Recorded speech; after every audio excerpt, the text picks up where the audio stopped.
அனைவருக்கும் வணக்கம். Welcome to குஹாயா ப்ராடக்ட். எதுக்காக இந்த முருங்கா சூப்பு அப்படின்னு நான் போன வீடியோல சொன்னேன் அப்படின்னு பாத்தீங்கன்னா, அதுல நிறைய விஷயங்கள் நம்ம ஏற்கனவே பேசிக்கிட்டு தான் இருக்கோம்.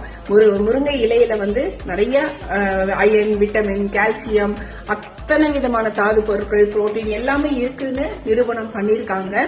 இப்ப பாத்தீங்கன்னா நம்ம டாக்டர் கிட்ட உடம்பு சரியில்லை அப்படின்னு ஒரு அசிடிட்டி, அல்சர் இந்த மாதிரி விஷயம் போனோம் அப்படின்னு பார்த்தா டாக்டர் முதல்ல என்ன சொல்லுவாரு, வெளியில சாப்பிடறத நிறுத்துங்க, காஃபி டீ குடிக்காதீங்க அப்படிங்கறது தான் டாக்டரோட முதல் அட்வைஸா இருக்கும்.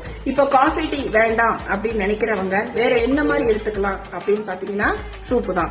இந்த சூப்பு இப்ப இருக்கிற அவசர காலத்துல யாராலையும் உட்கார்ந்து பண்ணிட்டு இருக்க முடியாது. அதுவும் அந்த முருங்கைக்கீரை அப்படிங்கும் போது அதை ப்ராசஸிங்கே ரொம்ப பெரிய விஷயங்க. அது ரொம்ப கஷ்டப்பட்டு நல்ல சுத்தமான முறையில கிளீன் பண்ணி தான் பண்ணணும். இப்போ இந்த மொரிங்காவோட மற்ற வெஜிடபிள்ஸ் அது எல்லாமே சேர்க்கும் போது பாத்தீங்கன்னா கண்டிப்பா இது சந்தேகமே இல்லாம ஒரு அருமையான உணவு தான். இது ஸ்டூடெண்ட்ஸ் இல்ல ஐடில ஒர்க் பண்றவங்க இல்ல பிரெக்னன்சி ஆர் இப்ப புதுசா குழந்தை பிறந்த அந்த தாய்மார்கள் யாரு வேணாலும் சாப்பிடலாம். வயசான பெரியவங்க எந்த வயதுக்காரங்களும் சாப்பிடுற மாதிரி தான் தயாரிச்சிருக்கோம். இது வேணும் அப்படிங்கிறவங்க தொடர்பு கொள்ளலாம். Thanks for your time and support. எங்க வீடியோவை எங்க பக்கத்தை உங்களுக்கு தெரிஞ்சவங்களுக்கு ஷேர் பண்ணுங்க. உங்க ஆதரவு தொடர்ந்து எங்களுக்கு என்னைக்குமே வேணும். அடுத்த வீடியோல சந்தி